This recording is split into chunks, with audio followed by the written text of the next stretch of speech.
أعزائي، لا تنسوا الإعجاب بالفيديو والانخراط في القناة ليصلكم كل جديد. مباراة المغرب أمام بلجيكا مباراة ستبقى للتاريخ.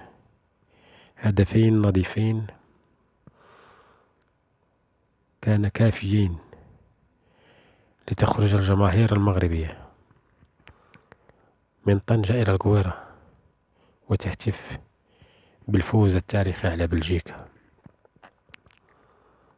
لحظة في الحقيقة تعجز عنها الأقلام وتعجز عنها الكلمات. فقد قال الشيخ محمد بن راشد آل مكتوم، نائب رئيس دولة الإمارات العربية المتحدة، رئيس مجلس الوزراء حاكم دبي، إن فوز المنتخب الوطني المغربي لكرة القدم على نظير البلجيكي يوم الأحد برسم الجولة الثانية من المجموعة السادسة لبطولة كأس العالم بقطر يشكل فخرا عربيا من المحيط إلى الخليج. ووصف الشيخ محمد بن راشد آل مكتوم في تغريدة له على حسابه على تويتر انتصار أسود الأطلس على الشياطين الحمر بهدفين نظيفين سيبقى انتصار تاريخي، قائلا إنها فرحة عربية، فخر عربي من المحيط للخليج، ألف مبروك للمغرب.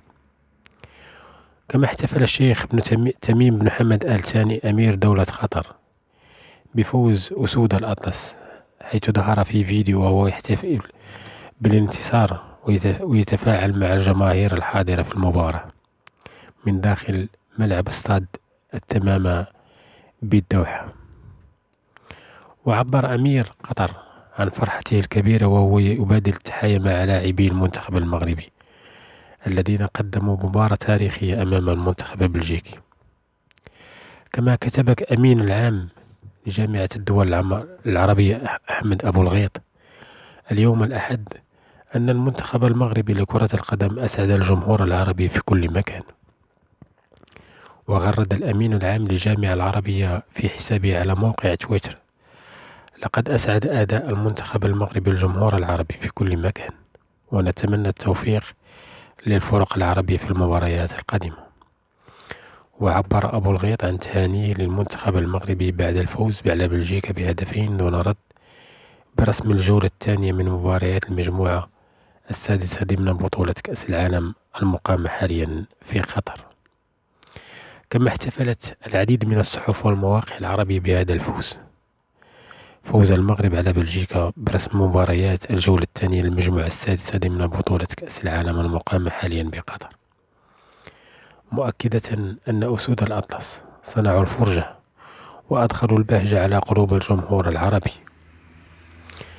وتحت عنوان منتخب المغرب يبدع ويحقق فوزا تاريخيا على بلجيكا، كتب موقع العربية نت أن المغرب أظهر في هذه المباراة التي انتهت بفوزه بهدفين دون رد جرأة هجومية أكبر أمام المصنف الثاني عالميا، كما لعب بصلابة دفاعية وأغلق المنافذ أمام منافسه، مستغلا تشجيعا حماسيا في استاد التمامة بالدوحة وسط حضور نحو 44,000 متفرج.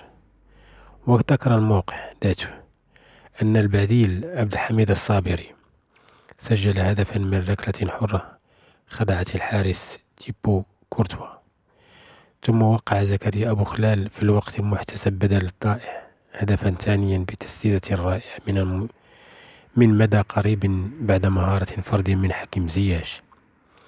أما موقع سكاي نيوز فكتب تحت عنوان فوز المغرب التاريخي على بلجيكا السر في دكة البدلاء، إنه في وقت احتاج المنتخب المغربي إلى الحسم ظهرت قوة دكة البدلاء التي قدمت له انتصارا تاريخيا على منتخب بلجيكا بهدفين نظيفين في الجولة الثانية من مباريات المجموعة السادسة ضمن بطولة كأس العالم.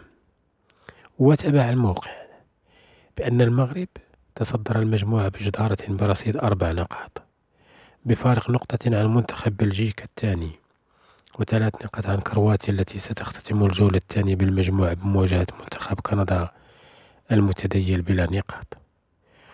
ولفت كاتب المقال إلى أن المغرب امتلك أسماء قوية على مقاعد البدلاء، إذ سجل الهدفين بتوقيع لاعبين شاركا في الشوط الثاني، هما عبد الحميد الصابري الذي سجل الأول وزكريا أبو خلال الذي أحرز الثاني.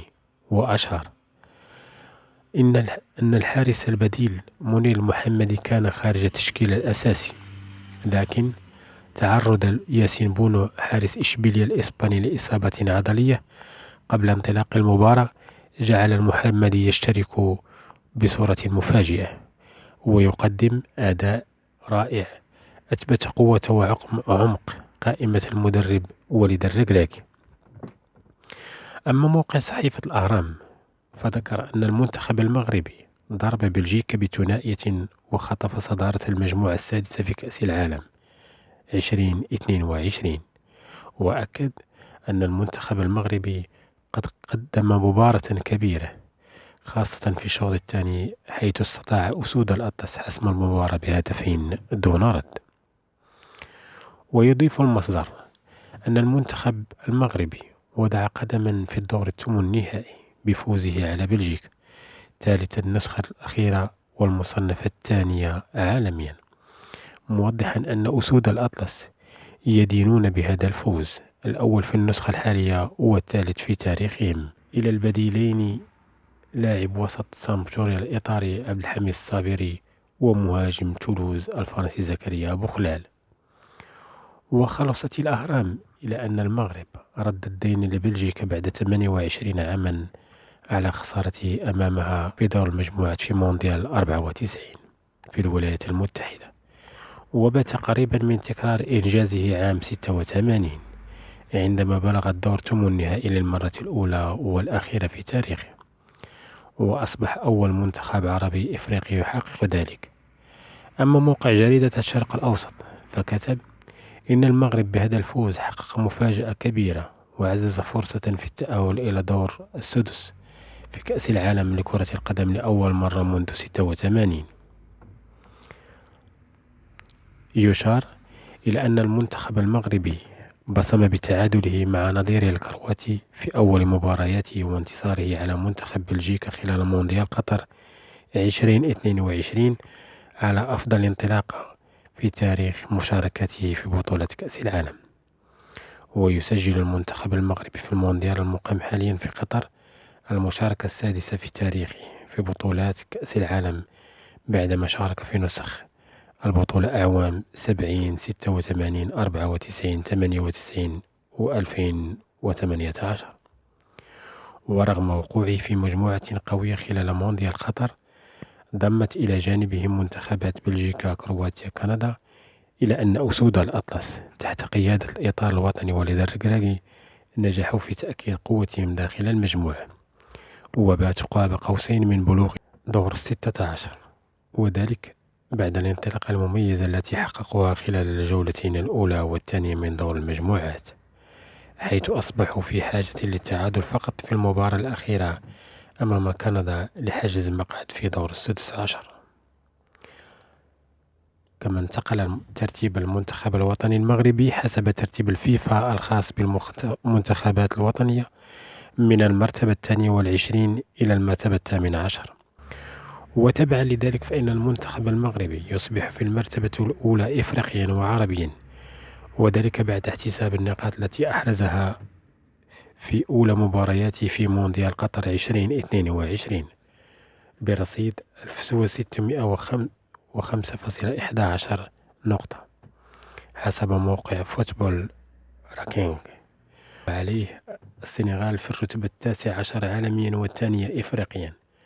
أما فيما يخص الفرق العربية أصبح الفريق الجزائري يحتل المرتبة الثانية عربيا وجاء في المرتبة 37 عالميا برصيد 1491.41 نقطة. يشار إلى أن أحسن ترتيب احتله المغرب عالميا كان المرتبة 13 وذلك سنة 98. وإلى الملتقى.